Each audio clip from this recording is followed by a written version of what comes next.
Hello friends, welcome back to your channel Savita's पाठशाला।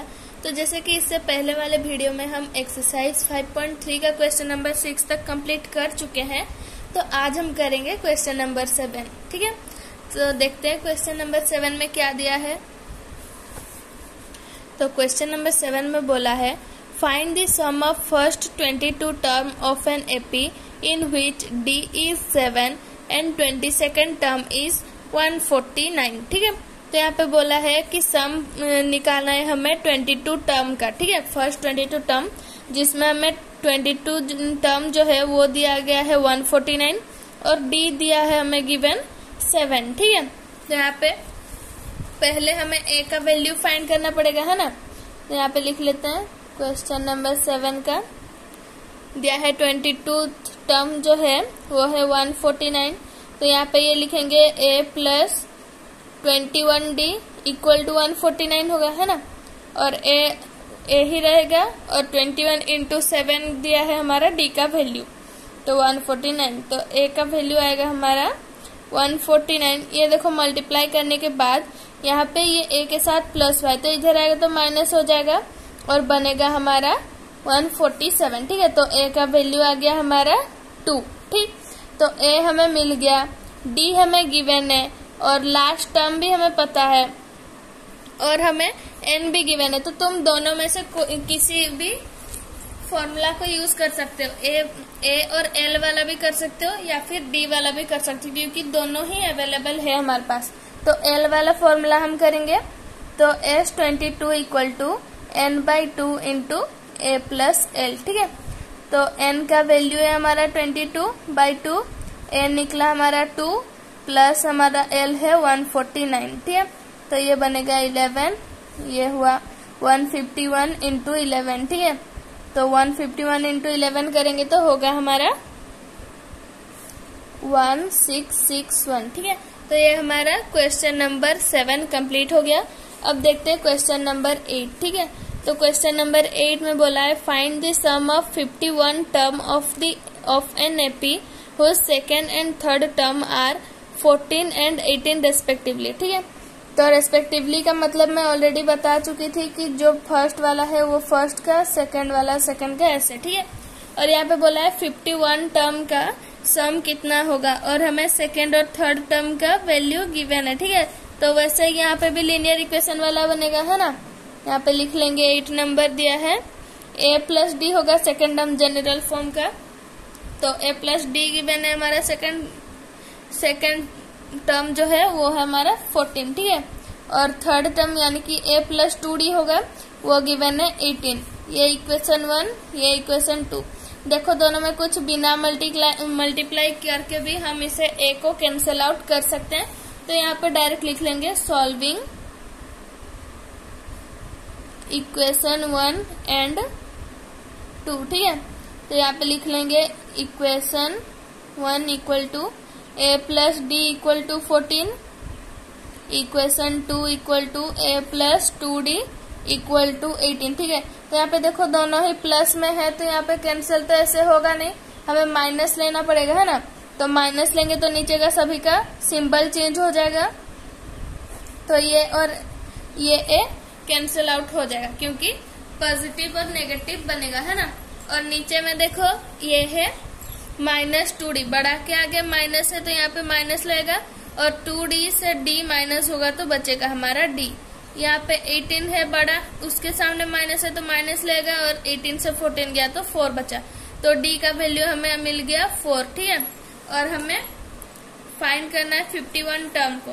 ठीक है, अब a भी फाइंड कर लेंगे तो a plus d equal to 14, तो a इक्वल टू d का वैल्यू 4 है और वो a के साथ प्लस हुआ है, उधर जाएगा तो माइनस हो जाएगा, तो a का वैल्यू आ गया हमारा 10। ठीक है, तो a और d मिल गया। यहाँ पे देखो हमें लास्ट टर्म गिवन नहीं है ना, तो हम यहाँ पे डायरेक्टली ऐसा नहीं करेंगे कि लास्ट टर्म क्या है उसको निकालेंगे फिर जाके SN का फॉर्मूला डालेंगे, ऐसे नहीं। अब डायरेक्टली हम n और d वाला फॉर्मूला को यूज करेंगे, है ना, जो कि होगा हमारा SN equal to n/2 into 2a plus n-1 into d। ठीक है,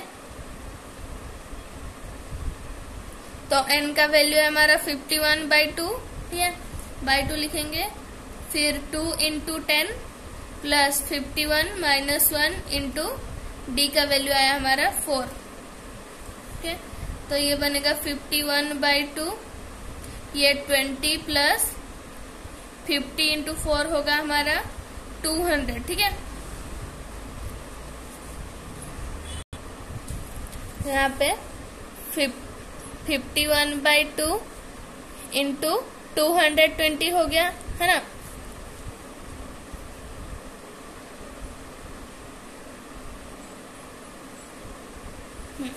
तो ये देखो 51/2 जो है ये मल्टीप्लाई हुआ है 220 के साथ, तो ये हम ऐसे कैंसिल आउट करके 110 लिखेंगे, तो ये बनेगा हमारा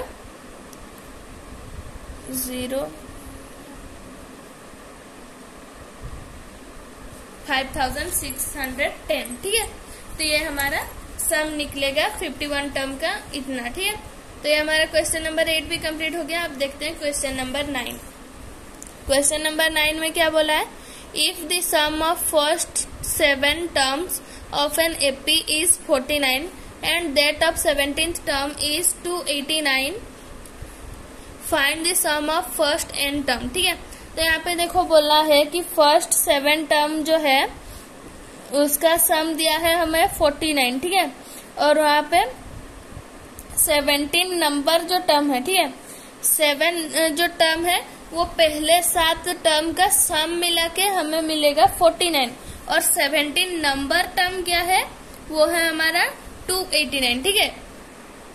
यानी कि समझे कि नहीं, देखो हम फर्स्ट जो 7 टर्म है, ठीक है, ये 7 टर्म जो है उनको ऐड करेंगे तो बनेगा हमारा 49, ठीक है, बट जब हम 17 टर्म को ऐड करेंगे तब बनेगा हमारा 289, ठीक है।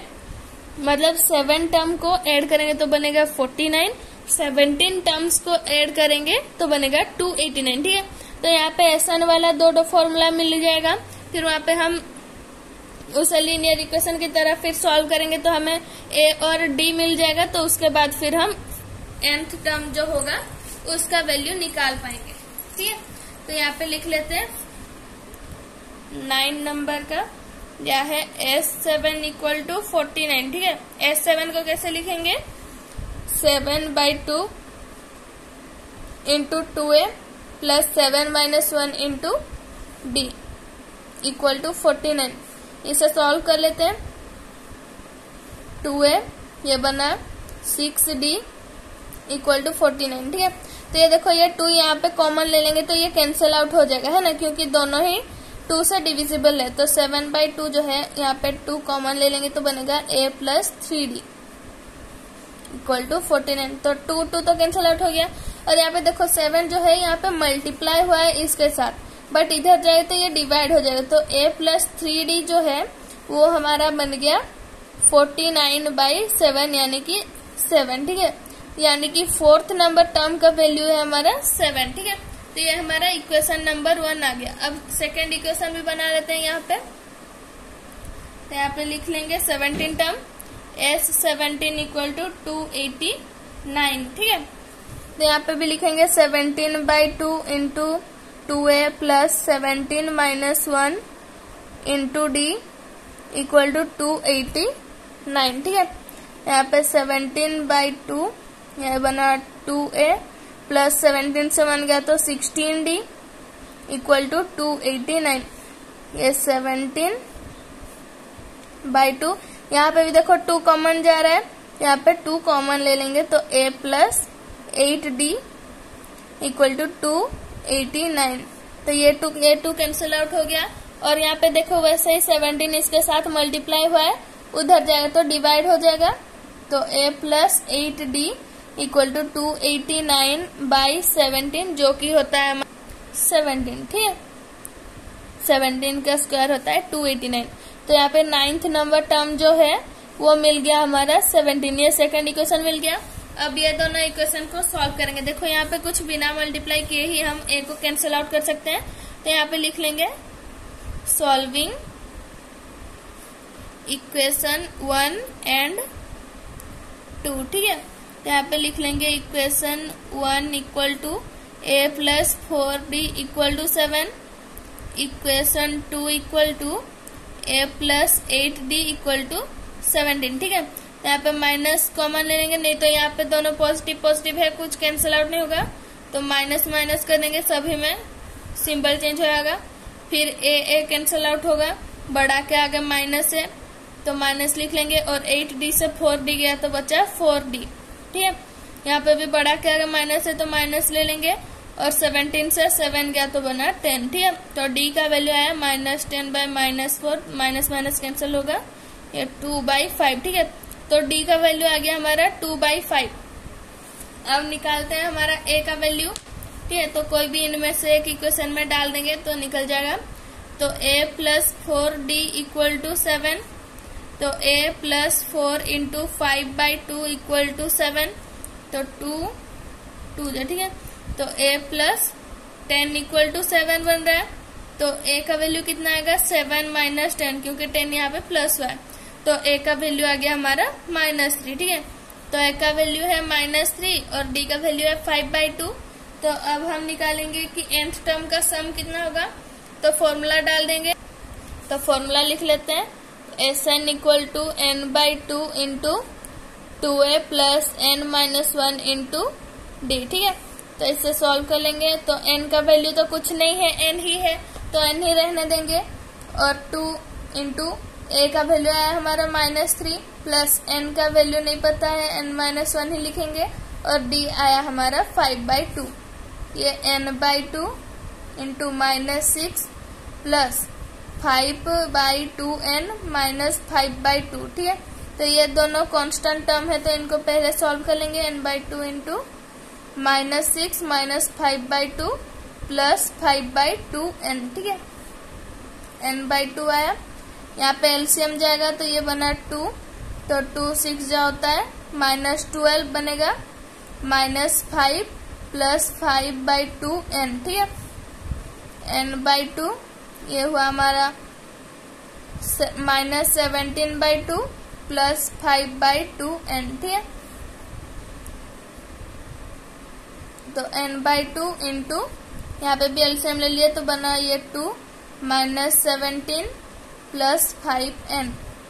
ठीक है, तो ये हमारा n का वैल्यू आ गया। इसे हम मल्टीप्लाई करके भी छोड़ सकते हैं या फिर ऐसे भी छोड़ दो तो मार्क्स नहीं कटेगा। ठीक है, तो इतना ही करेंगे इस वीडियो में, अगली वीडियो में करेंगे 10 नंबर और आगे करेंगे। तो मिलते हैं अगली वीडियो में, तब तक के लिए goodbye and take care.